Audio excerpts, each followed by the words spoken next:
जिसमें प्रशासन ने ये कहा है कि वामन मेश्राम साहब, आपका जो मुख्य उद्देश्य था इनको डराना या इनको आपकी ताकत का एहसास करा के देना, वो ऑलरेडी हो चुका है। देवेंद्र फडणवीस की और शासन की, बीजेपी आरएसएस की फट चुकी है। और हमारा शत्रु कौन है तो आरएसएस है, और आरएसएस के माध्यम से हमारे मूलभूत अधिकार और वैसे ही विद्यार्थियों के अधिकार नष्ट किए जा रहे हैं। विद्यार्थियों को समझ में आ रहा है, इसलिए विद्यार्थी ज्यादा से ज्यादा संख्या में इस आंदोलन में जुटे हैं। नाम जैसा भागवत है वैसे ही भाग गया, क्योंकि 2022 में भी भाग गया था, इस बार भी भागने वाला, क्योंकि उसको पता चला है कि मूल निवासियों का जो मोर्चा आने वाला है भारत में, मतलब नागपुर में आने वाला है, एक ना एक दिन मुझे नागपुर आज छोड़ के गए, कभी ना कभी यूरेशिया भी जाना पड़ेगा।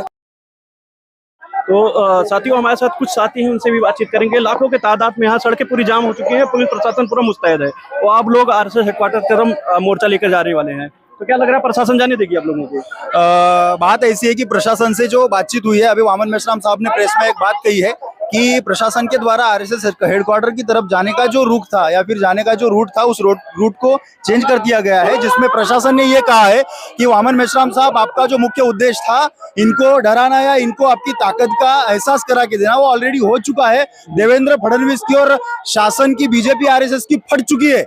तो देवेंद्र फडणवीस की फट चुकी है, इसलिए अभी हम रूट में जो प्रशासन ने चेंज किया है, बदलाव किया है, तो अभी हम संविधान चौक में जा रहे हैं। वहां पे वामन मेश्राम साहब की सभा होगी, सभा को संबोधित करेंगे। जिस तरह देखने को कटक में जिस तरह आरएसएस के कुछ लफंगे जो हैं वो पहुंचकर उस कार्यक्रम को डिस्टर्ब करने का काम करते हैं, मुसलमानों का कार्यक्रम बताने का काम करते हैं, कहते हैं कि ये बांग्लादेशियों का कार्यक्रम है, किस प्रकार उसको देखते हैं? आरएसएस बीजेपी को हिंदू मुस्लिम के कार्ड के सिवाय दूसरा कुछ राजनीति में खेलने के लिए एक भी कार्ड नहीं है। हिंदू मुस्लिम का पत्ता फेंक फेंक के वो अपनी राजनीति में रोटी सेकने का षड्यंत्र साजिश करते हैं।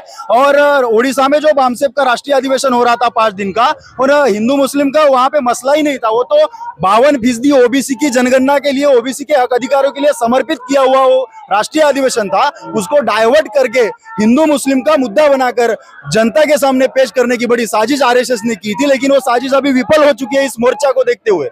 बताया जा रहा है कि मोहन भागवत जो हैं वो हेडक्वार्टर से निकल चुके हैं, यहाँ से चले गए हैं, ऐसा मैसेज आया। तो क्या कहेंगे, क्या ये डर है आप लोगों का? उनको पता है कि ये लोग भीमा कोरेगांव से ताल्लुक रखने वाले लोग हैं, लेकिन अभी हम संविधान को मानने वाले लोग हैं, अहिंसा का समर्थन करते हैं, हम हिंसा का समर्थन नहीं करते। बावजूद इसके वामन मेश्राम साहब ने संविधान के दायरे में रहकर देश भर में जो संगठित शक्ति का निर्माण किया, इस संगठित शक्ति को आज नागपुर के सड़कों पर उतारा। देश भर से SC, ST, OBC, Maratha, Kunbi, minorities यहाँ पर आ चुके हैं। इस ताकत को देख के मोहन भागवत डर चुका है।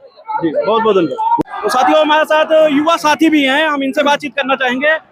क्या आप लोगों की क्या मांगती, जो इसमें आपने जो वामन मेश्राम जी ने जो ऐलान किया था उसमें आप लोगों ने समर्थन दिया हुआ है, तो किन कारणों से विद्यार्थियों को भी इस मुद्दे में आकर समर्थन देना पड़ रहा है?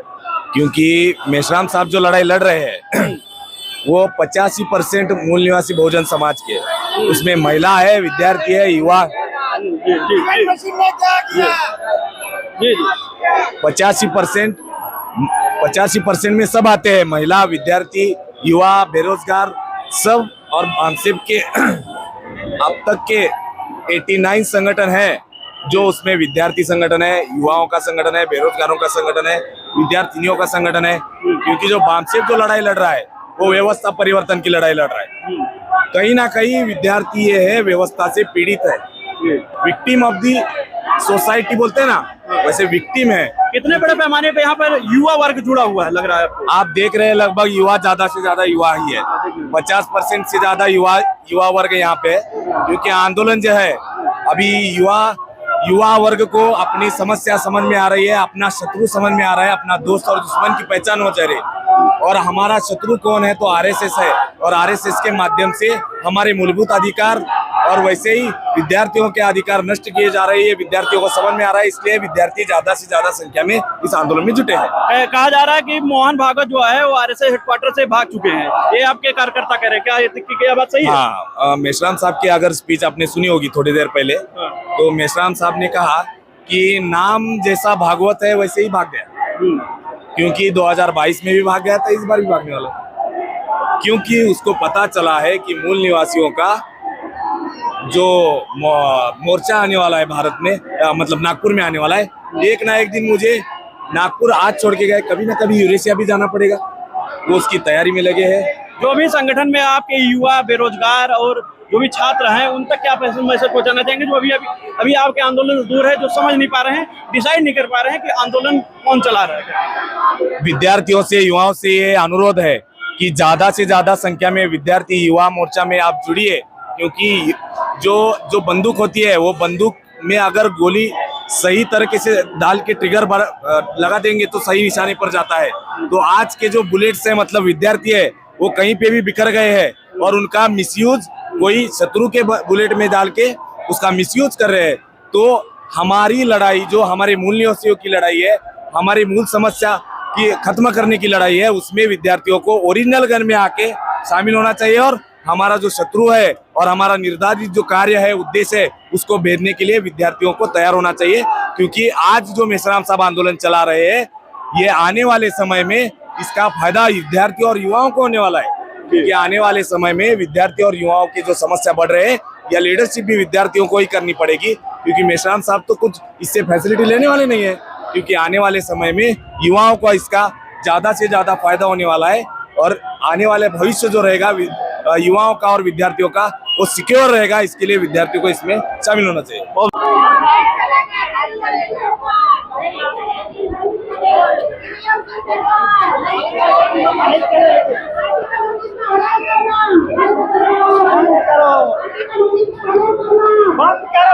बंद करो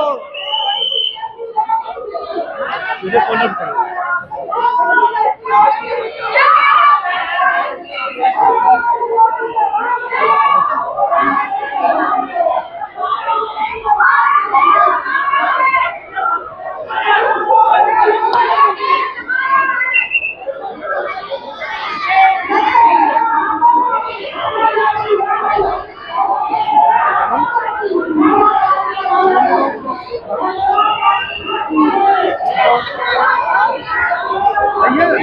पहली बार देखा था सर।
माइक माइक पकड़ो, माइक माइक पकड़ो, इसको बंद करो।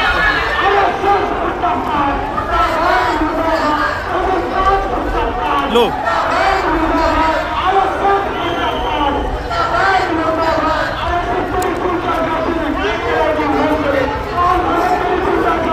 पकड़ो पकड़ो, माइक माइक पकड़ो, माइक पकड़ो, ये